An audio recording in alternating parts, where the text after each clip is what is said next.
Hello, aujourd'hui on se retrouve pour une nouvelle vidéo. On est vendredi, donc vendredi c'est une nouvelle histoire d'un duo, d'un cavalier ou d'un cheval. Aujourd'hui on va s'intéresser au cheval Ruffian qui a finalement marqué l'histoire des courses.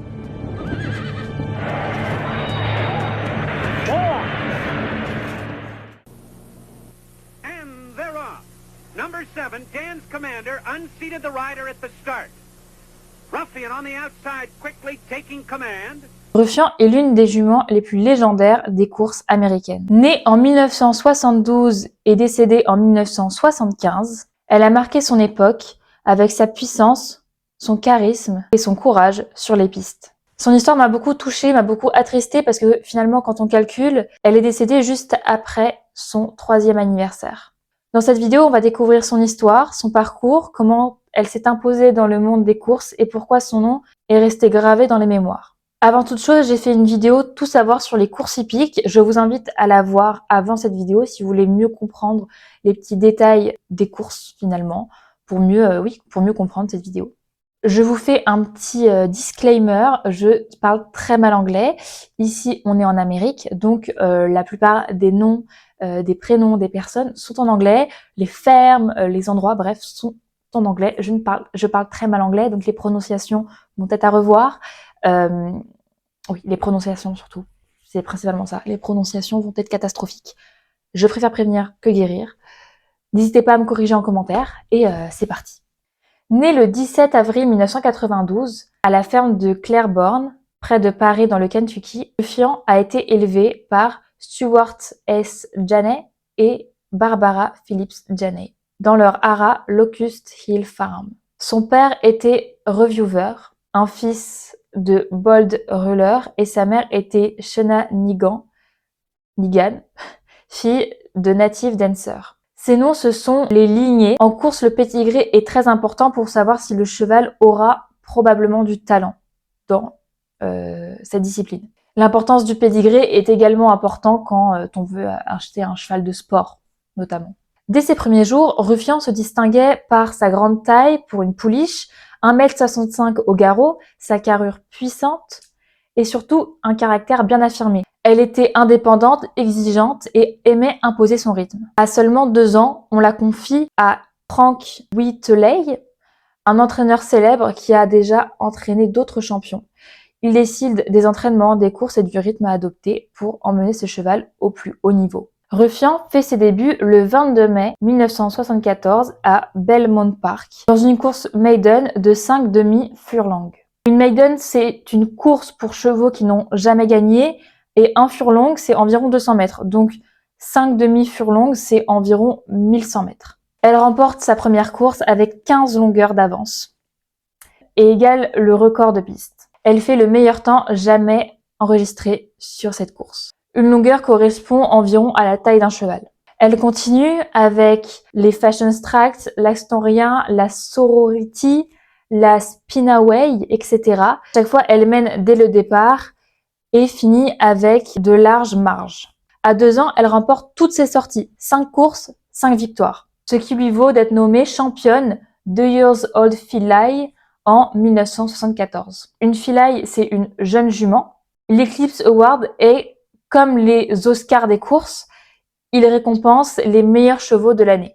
À 3 ans, suite à une petite pause due à une micro-fracture détectée après une course, Ruffian revient en force. Elle gagne une allowance, c'est-à-dire une course pour chevaux avec déjà quelques victoires, mais pas encore au plus haut niveau. Le 14 avril 1975 à Aqueduc, puis le Commonly Stakes. Ruffian in front by 2.5 lengths with Aunt Gin on the outside second. Proud Delta along the rail is third, point in time, and Mirthful Flirt, and down the stretch, Ruffian has the lead by 5 lengths. Aunt Gin is second, Proud Delta and point in time. As they move to the 16th pole, it's Ruffian in front by 7. Ruffian going easily in front. Et se lance dans la triple tiara. La triple tiara, ce sont 3 courses majeures pour pouliche, un peu comme la triple couronne pour les mâles. Alors, maintenant, on peut s'intéresser aux résultats de ces courses. Accord Stakes, c'est une victoire par 8 quarts de longueur. Mother Goose Stakes, c'est une victoire par 13 à 14 longueurs, donc environ 1800 mètres de marge.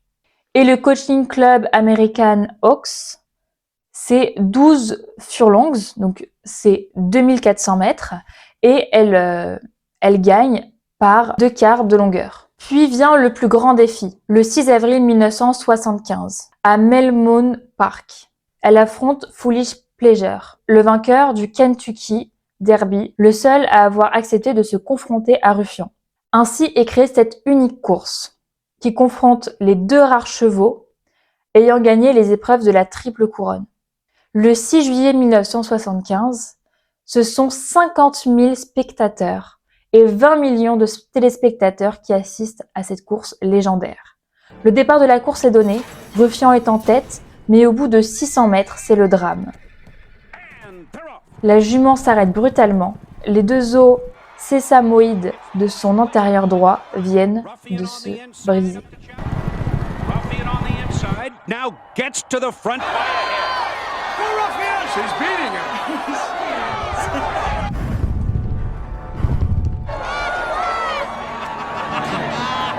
Those 2 stride for stride as they race down the backstretch.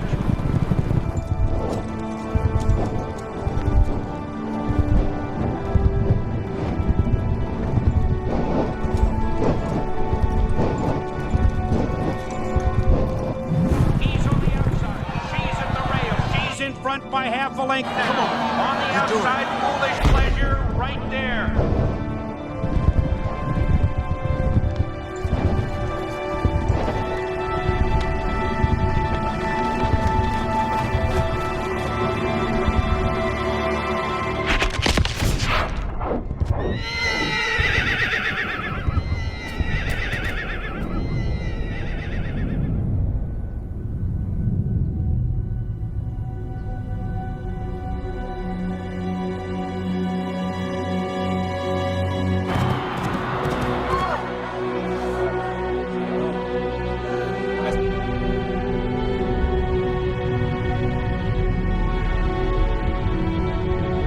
Cette course marque la fin tragique de Ruffian. La jument est rapidement prise en charge, est opérée pendant 3 heures. Cependant, lors de son réveil, la pouliche est très agitée et brise son plâtre, ce qui anéantit tout le travail des vétérinaires. Le 7 juillet, Ruffian est euthanasié. La pouliche fut enterrée sur l'hippodrome de Belmont Park, le bout du nez dirigé vers la ligne d'arrivée. La mort de Ruffian a mis en lumière les dérives des courses de chevaux. Ces animaux sont souvent poussés à bout pour performer, parfois malgré des blessures parce que l'enjeu financier et médiatique est énorme. Elle montre que même les plus grands champions peuvent être vulnérables et que le bien-être des chevaux doit passer en premier plan, avant les records ou les titres. Après ce drame, certaines pratiques d'élevage ont été remises en question.